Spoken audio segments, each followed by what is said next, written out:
What is going on, everybody? Welcome back. We are back, continuing our pickups. The pickups, of course, they never stop. We got a good assortment of stuff today. We got some new releases. We got some Black Friday pickups. We got some old games. We got some new games. We got coffee. Oh yeah, let's just get it off. Started strong. Mario Party Superstars. Me and my friends, we play Mario Party, but we do it once a year. It's like a tradition. It's some once a year type shit is what we call it. Because the salt, we're so competitive, man. And the salt flows when this game is being played. And so we did play it with my friends like maybe 2-3 weeks ago. And at first, I've only played, first of all, I've played just a single game of this. None of the other maps. I've only played one board because you can't play this shit solo. Come on. And we played just one game. And at first we were kind of like put off, like with the character selection, with the level selection, like there wasn't a whole lot of content in the game. And then we started playing it. And it was magic, dude. This is actually one of the best Mario Party games in a very long time.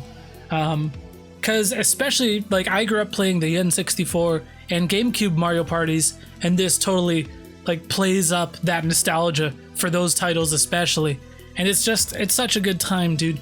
Once a year type shit. So maybe I'll play it again a year from now, and we'll try one of the other boards. Although, you know what? I would love to have some friends over and record a match, because it ups the stakes so much more when it's recorded for the history books. Next up, we got Shin Megami Tensei. Where's my light at here? What's going on? Shin Megami Tensei 5, SMT 5. I love the Shin Megami Tensei games. And we got the steel case version here.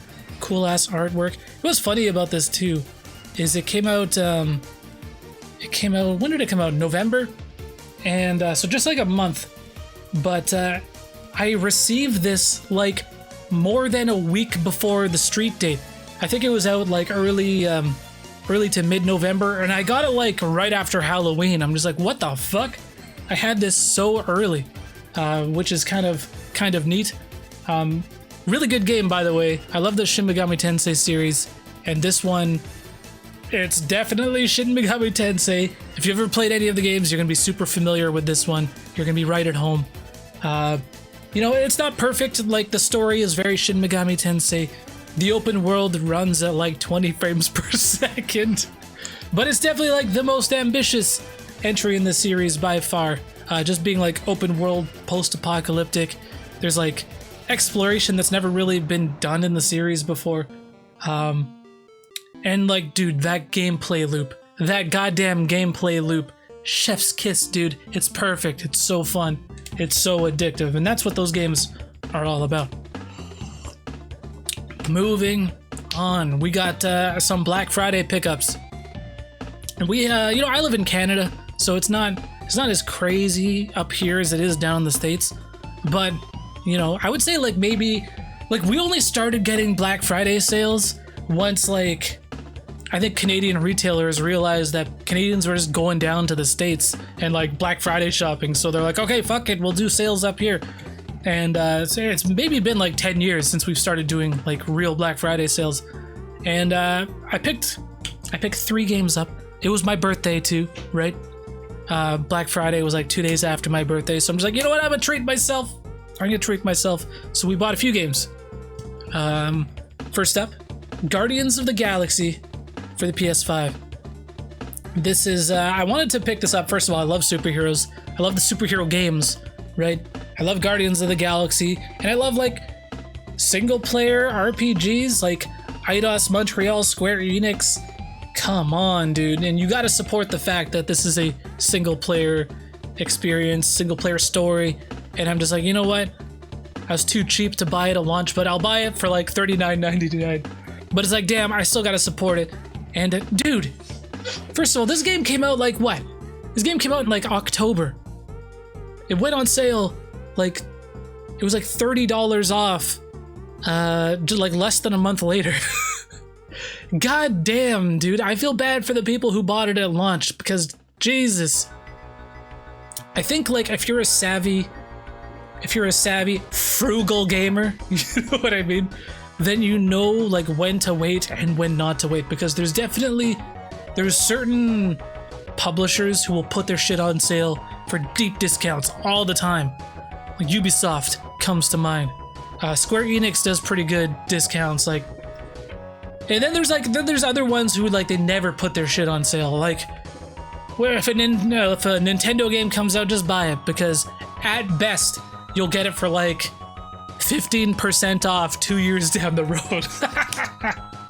So I think if you're savvy, like you know when to wait for a discount, when not to wait for a discount. Ubisoft in particular, dude, they'll do like 50% discounts 2 weeks after a game comes out. It's crazy. I don't think I'll ever buy a Ubisoft game again at full price, which is like props to Ubisoft for putting their shit on sale, but it's also like it's almost working against them. Moving on. Still in its wrapper, Alan Wake Remastered. This was also discounted for Black Friday. I just picked up like the Xbox 360 version maybe a couple months ago, and I did a pickup video and included it in that, and I'm just like, I want to replay Alan Wake. And then like days later, they announced Alan Wake Remastered. I'm just like, shit. So we got them both now. I wanted to get a physical copy because, first of all, Remedy, super talented studio, but it also plays up Twin Peaks, which is an amazing show. Alan Wake, it's something special. Next, this was my last Black Friday pickup. We got Mass Effect Legendary Edition. What can I say, man? It's Mass Effect. I love the Mass Effect series. I'm in the camp. I didn't despise Mass Effect Andromeda the way a lot of people did. I played through Andromeda and I beat the whole game, and I'm just like, you know what? That was actually pretty good. Not perfect. Not as good as the original trilogy, but it still was a cut above a lot of the other stuff out there. But the original trilogy, dude, what a goddamn masterpiece. And I hear the remasters are pretty good, so excited to eventually sink 100 hours into that. Moving on. We got some old stuff now. We got some Wii games, we got some N64 stuff, and we got some PS2 stuff. A few episodes ago for our pickups, we bought a bunch of Wii games. Particularly, we bought a bunch of Wii racing games, and there's like a lot of random titles. We got like Speed Racer and Sonic All-Stars Racing and all that stuff. And those games are great. But I joked about how I didn't own Mario Kart Wii. I'm buying all these like fucking random Wii racing games, but I didn't have the king, dude. You gotta have Mario Kart for Wii. Really clean copy, complete. And this game is like, didn't this game sell like 30 million copies or some horse shit like that? Like, so many copies of this game were sold. But for some reason, like, it's not that it's really expensive, but it's also not super cheap. Like, it hovers around 40 bucks. I'm just like, what the fuck? Why is this game not like $10? Because it sold so many copies. It doesn't make any sense. It's one of those things where it's just like, it's one of those titles everybody wants to have if they are a game collector, you know what I mean? Or if they have a Wii. You gotta have Mario Kart for Wii. Out of all of the Mario Kart games, the Wii one probably has the worst rubber banding of them all. But it's also not a bad one. It introduced bikes, which I really like. Has some great tracks. It's not a bad entry in the series. Next up, another Wii game. And this one's just, I had never played this before, but it always like looked interesting to me, and it's just a weird fucking anomaly that I never see anyone talk about, I never see anyone play, and that's Mario Sports Mix. Have any of you guys played this before? No one ever talks about this game. And this is another game that like, I don't think, this one was like later in the Wii, 2010, right? So I don't think a lot of people were buying Wii games around 2010. It really hit its stride like in 2007, 2008. And there's not that many copies of this game out there, and it's more so than Mario Kart Wii. It's actually getting kind of hard to find. Not crazy expensive, don't get me wrong. It's just one of those like uncommon games. But it's got basketball, it's got hockey, it's got dodgeball, and volleyball.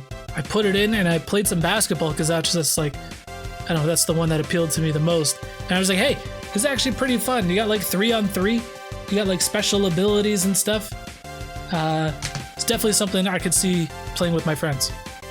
Moving on. We got some N64 games, dude.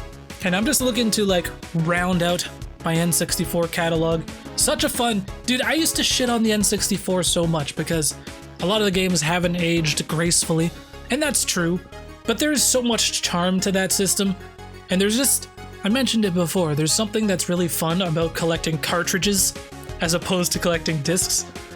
And it doesn't have a huge library, but it's got some weird games.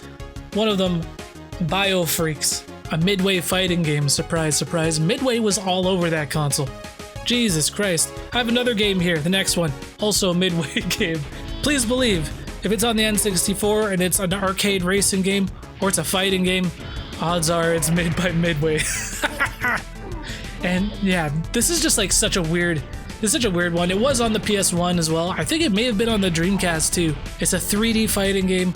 We got like weird mutated monsters squaring off. You can cut off limbs. You can like cut off like someone's arm, and for the rest of the match, like they don't have access to their left-handed weapon. It's crazy. Crazy game, dude.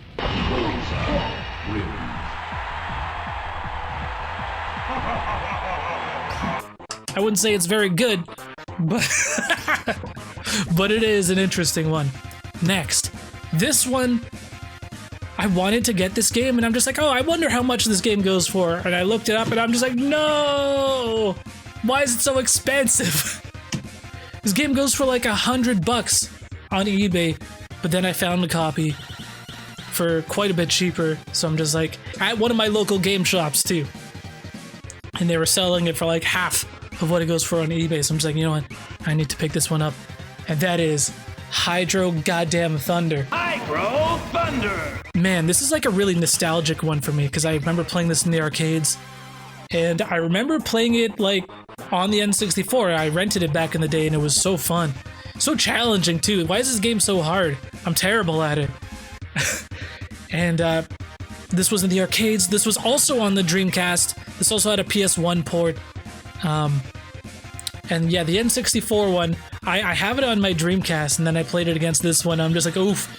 This one, it definitely looks and runs a lot different. It almost looks like it's like a different game, dude. But it's actually a surprisingly decent port. Like, it actually plays very, very well on the N64. I was reading up, and there's two different variants of Hydro Thunder. There's a gray cart, and there's a blue cart.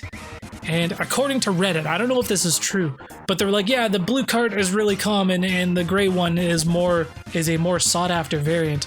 And I'm just like, I don't really care. Personally, I'd rather have the blue variant. I think it's cooler. And I just want to like have a legit way to play the game, so I didn't really care. But when I go to eBay and I search, they're all gray carts, dude. And I'm talking like these are authentic ones, not like not like knockoffs.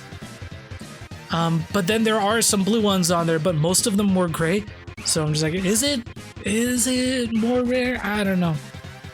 So then I went down this rabbit hole, okay?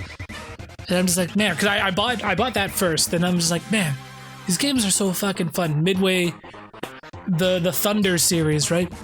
Because there was Hydro Thunder, there's Off-Road Thunder. These games are so fun, and then I stumbled upon this. I totally forgot that this existed. This is for the PS2. Midway Arcade Treasures 3. The thing about the third one is that they're all arcade racing games. You have Hydro Thunder. It's in this collection. You got Off-Road Thunder. You have Rush the Rock. So good, dude. And these are like the arcade ports. I don't know if they're great ports. But I should play some of this shit on the channel because these games are so fun, dude.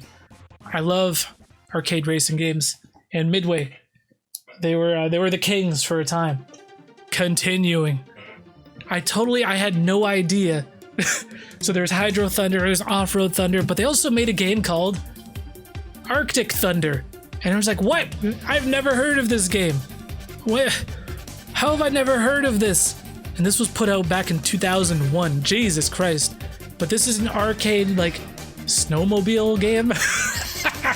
But, like, completely over the top and crazy, as you would expect with the Thunder series, right? And, like, you could play as, like, a Yeti racing through the goddamn Himalayas. And, you know, you're shooting weapons and doing all this crazy stuff. Super fun game, dude. I'll capture some footage for you guys of that one as well. But that's it. I actually have more, but I'm just like, it's been like, what, 2 months since I've made a pickup video, so I've been stockpiling. God damn. So I have enough to make another video, so we'll be back with more pickups very, very soon. Thanks so much for watching, guys. Peace.